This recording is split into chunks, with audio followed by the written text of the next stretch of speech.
nuances, les accents, c'est ce qu'on travaille dans les lectures 10, 11 et 12.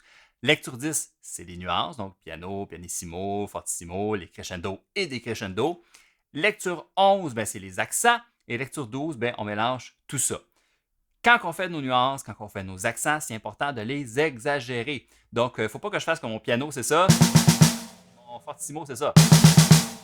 Pas assez de différence. Mon pianissimo, il faut que ce soit là, à peine là, flatté sur le bord. Là. Puis mon fortissimo, là, faut pas que je me gêne pour rentrer dedans. Parce que quand on joue en contexte live, les nuances, là, on les entend beaucoup moins, on les perd beaucoup. Donc, si vous voulez que le public entende vos nuances, exagérez-les tout le temps le plus possible. Même chose pour les accents. Quand je fais un accent très fort, quand je fais un pas d'accent très doux. Pour la lecture 12, quand vous avez, dans le fond, et des nuances et des accents, ce que je vais faire, mettons que j'ai un pianissimo, quand j'ai un accent, je vais le faire 1 à 2 niveaux plus haut pour qu'on l'entende plus fort, mais pas trop fort pour garder de la place pour avoir différents volumes d'accent, tout dépendant. Si je suis rendu à forté puis je veux faire un accent, il faut que j'ai de la place pour me rendre. Puis, si je veux faire fortissimo puis je veux faire un accent, là, ça commence à être pas mal intense. Là. Faites attention, pas défoncer votre caisse claire. OK. Maintenant, je reviens à mes crescendo dans mes nuances.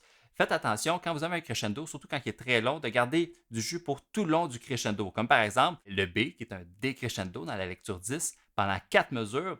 Si je pars puis je descends trop vite, là, oh, là, j'ai plus de place à descendre tant que ça là, pour me rendre jusqu'à piano, là, 4 mesures plus loin. Fait que essayez de garder, d'y aller bien continuellement sans descendre trop vite pour avoir du jus pour que ça descende tout le temps, un tout petit peu. Un bon exemple de ça, allez écouter le Boléro là, de Maurice Ravel.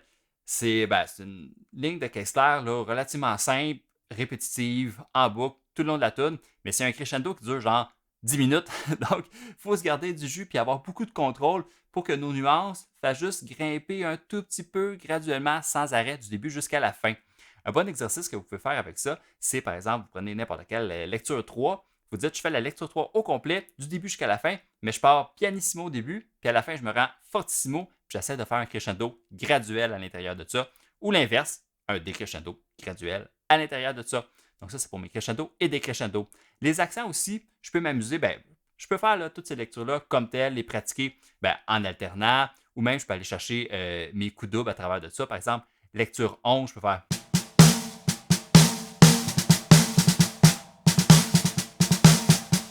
etc.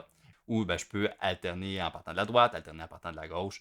Plein de façons de pratiquer différents stakings pour que les accents arrivent à des places différentes et pratiquent des choses différentes. Je peux la pratiquer sur la caisse claire, je peux le déplacer, mais je peux aussi, après ça, prendre n'importe quelle lecture, que ce soit lecture 3, 4, 5, peu importe lesquelles, puis aller mettre des nuances à travers de ça et même parsemer des accents un peu au hasard, n'importe où. Peu importe, ce qu'on veut, c'est se pratiquer, essayer différentes choses. Donc, vous faites une photocopie de votre page 3, vous mettez des petits accents un peu random partout, des nuances, des crescendo, des décrescendo, puis ça vous fait un nouvel exercice avec des nuances. Donc, les nuances, très bon, ça rajoute des dynamiques dans vos beats, dans vos passes. Utilisez-les, c'est comme des petits assaisonnements sur le dessus, là, ça donne du goût.